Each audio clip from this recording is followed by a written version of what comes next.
So this is a Carrie mango tree. This side of the tree is just loaded with fruit. As you can tell, it has a green skin for most of its life on the tree. When it starts turning yellow, it tends to drop very quickly. This fruit is very popular. People from India and surrounding countries really enjoy it because it tastes like the mangoes that they grew up with. It's also enjoyed by people from Jamaica and a lot of the countries, the island countries that grow Julie mango. This is actually the granddaughter of Julie. It has a very rich flavor and fiberless fruit.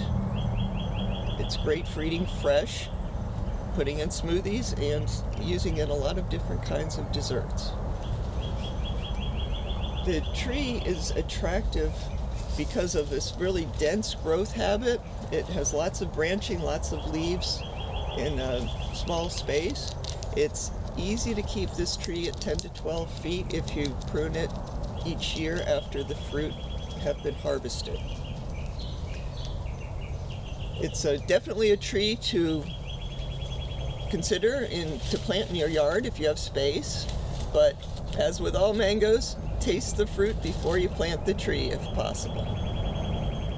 The original Carrie mango tree was a seedling of Sophie Fry, which was a seedling of Julie. Julie is a favorite mango variety in Jamaica and around the Caribbean. Carrie first fruited in 1940 on the property of Lawrence and Dorothy Zill in Boynton Beach, Florida. The variety was so exceptional that Lawrence Zill named it after his mother, Carrie. Carrie is a small tree with a dense, rounded canopy.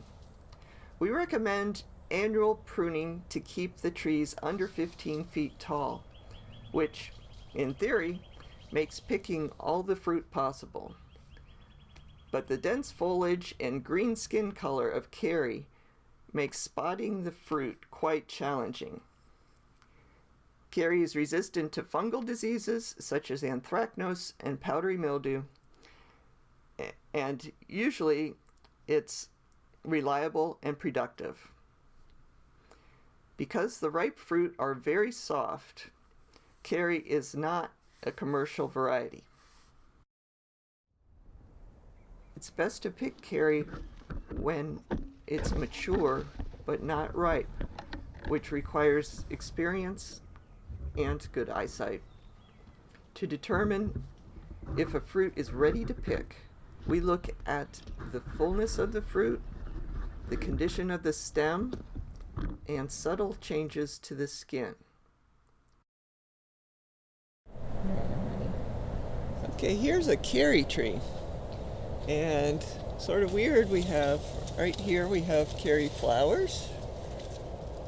Tiny little fruit starting to form on that. Right over here I see some. And there. And then here's a small fruit, probably from a month before, bloomed a month younger or older. And then we have fruit. And some of this fruit is actually ready to pick. But it's rather unusual for Carrie to hang on the tree this long, but here it's already starting to color up. So that's a Carrie that's ready to pick. If it falls at this stage, at least half of the fruit gets bruised. There's just not very much fiber in it at all to make it resilient to that.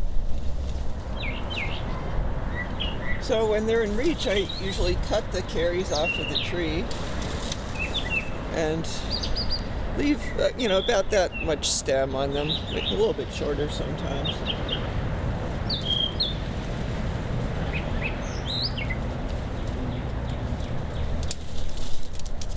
Sometimes, it's good to cut the whole panicle off if it's the only one on the panicle, and then just cut the rest of the stem off that you don't want. So anyway, there's a couple Carries that we're ready to pick.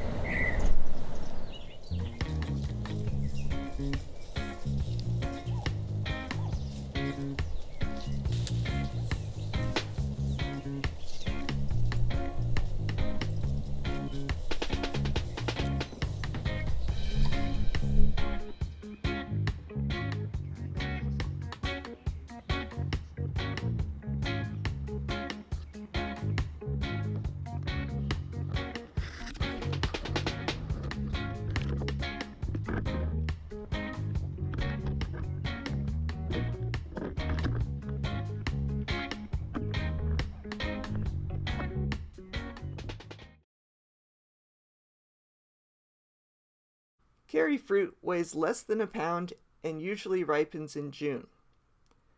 The skin color of ripe fruit can be yellow, but it's usually light green. Ripe carrie fruit is so soft that checking the fruit for ripeness can damage it. Bruising also occurs when another fruit rests on top of a ripe carrie or when a ripe fruit drops from the tree.